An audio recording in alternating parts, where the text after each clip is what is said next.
So we came to check out what y'all had new product line. Fantastic. So, Awesome. Well, so at the show, we brought some of our new smaller RVs. Yes. So we're in our E-Series, which is our kind of more conventional, more traditional RV space. But we brought some of the new single axle models. Okay, great. And so those are some of the new ones. We did bring the new 24 MSL. This debuted last year, but not everybody's seen it. This has some really cool stuff because this is actually a unit that could be 2 offices actually. If you want it to be, which is kind of sounds like a weird thing, but it's this whole idea. This front bedroom area typically is just a conventional bed. This one we've got set up so you can actually go into desk mode. Oh. Right. So it's a really, really nicely done Murphy with our Stargazer window up top, and you've got the lagoon style tables here, right? So this is something that these tables are completely removable. If you need them, you have them. But in the rear, this is where it kind of special and interesting. We're showing it in hammock mode right now. Hey, it's pretty cool. So I love a hammock, and again with the screen built in, right? Okay, I like that. So it's this whole idea of in this back area here. What if I don't know how you're going to use your RV this weekend? Every weekend you might do something different. That's right. Maybe you bring the kids, the grandkids. Maybe you bring the dogs along. Maybe you bring e-bikes. Maybe you're doing kayak. Yes. Maybe it's different weekend by weekend. What if you want washer dryer prep? Okay. Right, so the door on the back here, right? We've got the little door on the back here with including a screen. The whole idea here is like, what if, again, we need to put a big kayak on board that fits right down the middle, I see right? that. And then this is all done with E-Track. E-Track is right out of the commercial trucking and out of cargo vans. So not something we made up. This bed system is a patent for us.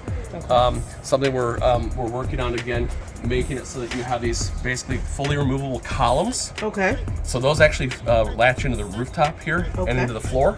Can completely take them out. So if you want to turn this space just into a really awesome sunroom, fantastic. Oh, pardon me. But if you wanted to again have it set up as bunks, if you wanted it as a desktop space, pantry, it could be all the things. Nice. Did you meet Ashley? Ashley is Ashley's the owner and one of the other founders of EMBER. Oh, okay. Hey, how you doing? Shalisa and Julian Presley. Hi. We are with the Traveling Weekenders Jaybird Journeys, and we first met about and learned about EMBER at the Arkansas RV show. Okay. Last year. Yes. So, and I have been intrigued ever since. Yeah. And some of our followers have clicked on when we did the review of it, and we're very interested in some. So, well, I was just showing them like some of the EMBER Track stuff that we were doing here. So some of the unique and different things. But what's really cool is that yes, we're showing this in our Touring Edition, but we have this in our Overland series, which is our off-road, off-grid series. That's what I like.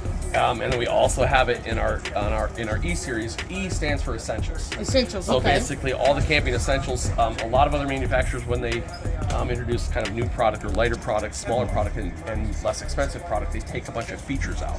We wanted to have these base features that are all built in, but something really cool like EMBER Track that people were like asking us for is in some of the smaller units too. Show me the smaller, because that's what we're interested in. Yeah, so we like the smaller units because I do all the towing. So this is brand new at the show, and this is kind of a new concept here for us.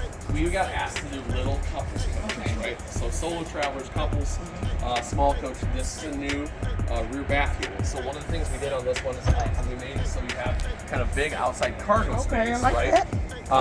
And inside, if we go in there, there is a very cool kind of setup where it's a little abnormal in a small space like this, right? Oh, wow. To have it be open, we are 82-inch ceiling height. I like this. So this is a normal trailer height. Typically when you get into small, especially single axle trailers, everything gets shorter.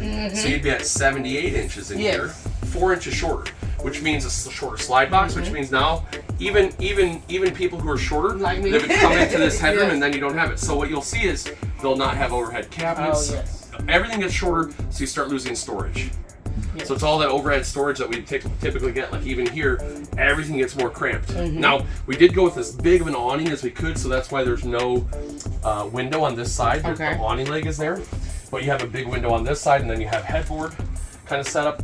You do have storage underneath the bed, so you either can get in there nice that way, and that's easy access for pets, or you can get in it through the top on the bed here. But one of the cool things is that I'm going to turn this way to show you.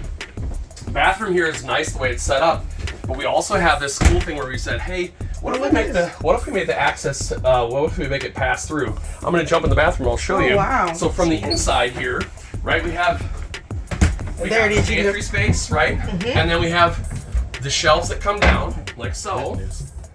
So now it can be just about anything. It's even got the little ledge on here to keep things from sliding around. And you have a bar up top for hanging clothes if you want to convert into that kind of space. But also you could do it again as a combination.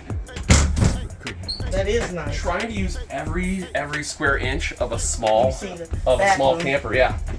Bathroom has a lot of space, a lot of storage. Wow. This is nice. And that uses the 30 by 36 shower in there, so it's actually the same size shower as we do in our bigger coaches. Many times when you get into small coaches, they become the little radius showers. And so customers will tell us they want smaller campers, but they don't want to be cramped in. That's right. So like if we look at actual kind of square footage space here, we might be up to 10 to 20% larger just by space, by staying taller, and also we're still 8 foot wide here. I love that. So a lot of times in these small campers, it's 7 wide, and then only 6 foot tall or just above 6 foot, right? So it gets a little bit cramped. Yes. Little things like this as well, going to the theater seats that have like a way to have like some tabletop space. This can be a booth dinette. Okay. So if you wanted a booth, and the booth would have a legless dinette, so feet are getting in and out of there real nice and easy, and then it's got storage. But this one we showed with theater seating, just because we think this is going to most often be couples or solo travelers. You will notice, and this is just because we are camping purists when we talk about some of this stuff, there is not a focal point on a TV in this coach. And I noticed that. That's one of the things I saw you just looking. Yeah. It is prepped to have a TV here. It is prepped to have a TV here.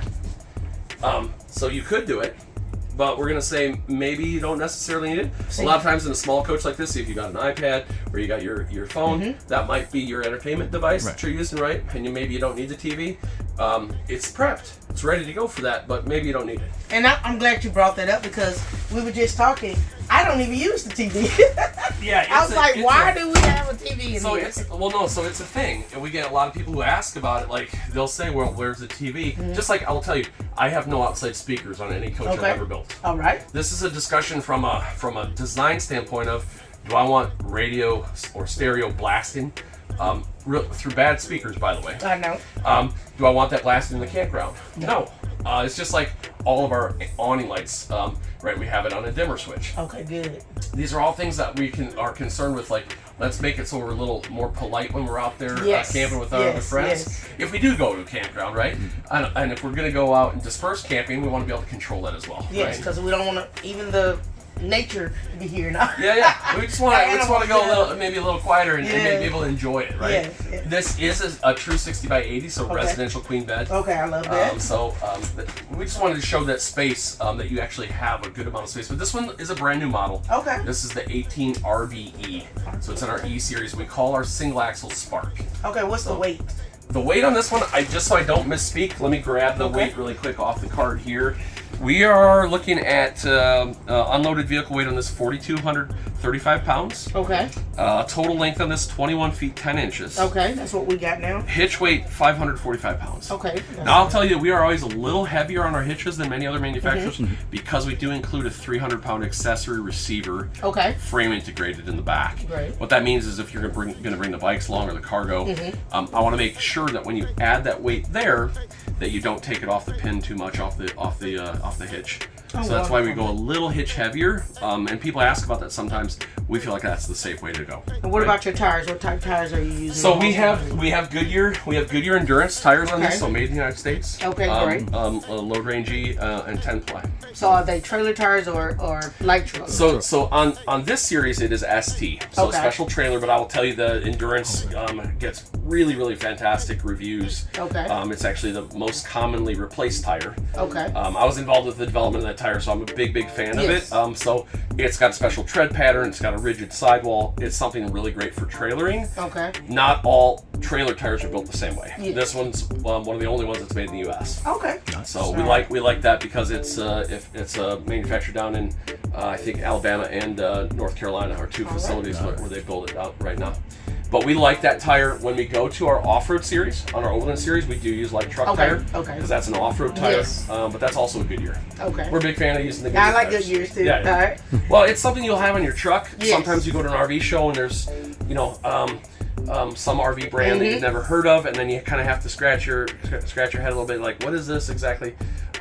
We have customers who want to have, I will say, automotive grade gear, right? Yes. When we're talking about running gear, when we're talking about stuff that's under the trailer, you really do want to have stuff. When we say camping essentials, with the E-Series essentials are, let's build foundationally really correct. Great frames, great axles. These are Dexter axles. Let's upgrade suspension. Let's do those things when we can. And these use, like I said, the premium endurance tires. And is your underbelly covered? Fully enclosed underbelly on everything we do, and the big thing on that is also forced air heat. Okay. And heat pads. Oh wow! Right? So in Florida, we don't typically do the heat pads on this series, the Spark. Everything else, it's standard though. So the thermostatically controlled heat pads, and then forced air heat, meaning if the furnace is on, because you guys are chilly, it's blowing down in the holding tank area as well. Okay, I like that. Yep. Now, what about now being off grid with solar? Yeah, great question. Yeah, so this one has what we call our off-grid package on it. Off-grid for us, and this is on every single thing here at EMBER, has the off-grid package down in Florida. Two 200-watt panels, so 400 watts up top, and a 2,000-watt inverter. We also use a Victron MPPT solar controller for that. So that's the base system. We introduced what we call Max Solar in our Overland series when we first got going, and the take rate on that was relatively low because dealers weren't sure. They didn't know how customers were going to react to it. Then the take rate became about 70-75% in year 2. Now it's 100%. Okay. So that Max Solar is a 1,200 watt solar on the top, a 3,000 watt Victron inverter, a Battleborn 270 amp hour. Like Battleborn? Right? Battleborn is our brand. Yes, they're one of our partners. Dragonfly Energy does a lot of our solar integration. So we did a really cool thing with them, partnered up and said, hey, how should this be? So it's 270 amp hour, what they call the Game Changer, the GC3, and you can actually add a second one. Oh, wow. Okay. So, like, I run mine with 540. I don't really have to plug in normally, right? Okay, a 12-volt, 10-cubic foot fridge like this runs awesome. We also add a DC to DC 12-volt, that's off the truck, right? Battery charger. So what that does is it actually filters electricity from the truck to the trailer correctly, allows the solar to remain intact, charging batteries. So it's just another one of these steps. A lot of manufacturers skip that part. I'm not sure exactly why, but it's one of those things with when you're hooked up to the 7-way driving down the road, I think you're going to want to use all that solar power to still charge, right? Yes. Hey, we've been on the road all day, we get to the campsite, topped off 100% battery. I like that. Right? I like it. Now the 3,000 watt inverter, what's fun there is that will run a big air conditioner. This uses the Furrion Chill Cube. Okay. That's an 18,000 BTU AC. So in a little space like this, we're going to get chilly. Oh, yes. It's gonna be good. Yes. But it is something that uses power really, really well because it's a variable compressor in there. So the compressor speed is variable, so it doesn't need a soft start because it ramps on its own, and it's super, super efficient. We found the power consumption on it has been amazing. We see really, really good results with people who are going off grid with this when they want to throw the AC out for just a short amount of time. Yes. I will tell you that depending on where you are, if the sun we're in Mississippi, so we need to. When that sun is shining, when that sun is shining, that AC can be on. Oh yeah. And this is one of those things that people get very excited about because, again, with solar, we always say your results may vary, but I've done testing already, and I've seen it happen where it's actually net positive to the battery. So if the sun is shining strong and you got the solar panels, if they're nice and clean up there and you're facing the right way, holy cow, pretty amazing that you can run all that gear. Typically, when we're at the show here, it's sunny Florida. Except today. I keep looking at you. I keep looking at you in your hat and your vest and everything. Is it normal for us at the Tampa show? Last year had a little bit of cold spell too, but typically when we're down here, we get to show off all that solar stuff with the sunshine. We still collect some power when it's overcast like this, but not quite the same way. So you always have to be ready. For me, I tell people if you have that battery system and you have solar plus a little Jenny, there's nothing that can stop you. Okay. And so you're off grid as much as you want boondocking. This does have a 55-gallon fresh tank. Okay. So that's one of the other keys to going off grid is making sure you have big water. Oh yes, gotta have lots of water. Lots So of is water. there any propane in it? Propane, yep, so dual 20s up front. Okay. We like a 20-pound propane bottle because it's really easy to swap. Yeah, it is. Right, if you need to do that or fill, but you got dual on all the units. And what is your propane running? So propane here is running this Furrion stove, Okay. and then your furnace and water heater, right? Okay. So it's going to be those essential systems. We sometimes get people asking us about why we use the small stovetop here. At your home, typically, you're probably only going to use 2 burners at a time, right? This is a thing where people say, oh, I need all 3 burners, and I'm like, well, here's the issue. One of the burners on that 3-burner stove is probably a high-efficiency 9,000 B2 burner, meaning it can be used at elevation, and it's going to really, really work. And the other 2 are what I call sneeze burners. If you sneeze, you blow them out. Yeah. So back to our kind of warmers. This is dual 9,000 BTU high-efficiency burner. So when we're on this, and it does have electric ignition, Oh, right? I like that. And when it's on, it shows red, right? But this is one of those things where we like the idea of something that's highly, highly functional, right? Things need to actually make sense, right? Needs to work. And we say make sense because that's a little warning. We got one of your stickers. That's the one that's usually hiding for our customers. Yeah, I seen the one when we first came in. When you walk inside, yeah, we always put one on the outside of the coaches because stuff needs to make sense. It what we're does. doing. So, It does. like nice big 12-volt fan here. Yes. That makes sense. It does. Right. And that's something that we're doing on all the coaches as an option or standard, depending on which series we're in. Like this one is optional. Typically, that's standard on our coaches. Okay. And again, it'd be a push a button because we're There taller, it is. Look at it. right? It came on. So it's all push button. And it comes open. Nice. Now that's because I know that you're not 6 feet tall. I'm not. And so 82-inch ceiling height, we're gonna have to make it so it's right for you. That's right. So I can push a button. Oh. So you just press a button. That's right. Because I can't reach the turn. Yeah, I But it's see nice that. to have a big 12-inch fan that's again when we're trying to move some air around, just keep it nice and fresh in here, right? Yes. Yeah. So this was again one of the smallest things that we build, and so this is from here. Obviously, everything gets much larger, much more fun. But a lot of people are looking for really great space but compact, and they don't want to feel like if we look right now, us in this space, it doesn't feel cramped. It does. It does. So if you had It's some nice. guests, if you had some guests in a coach like this, it would actually work. Versus many times in the smaller coaches, it is we're just gonna sleep in there. We're gonna sit outside. Yeah, Right. We're going outside. Yeah. Beautiful. Nice. This is actually the prototype, so that's the one. That's the very first one. Okay. That goes into production next month. Oh wow, prototype.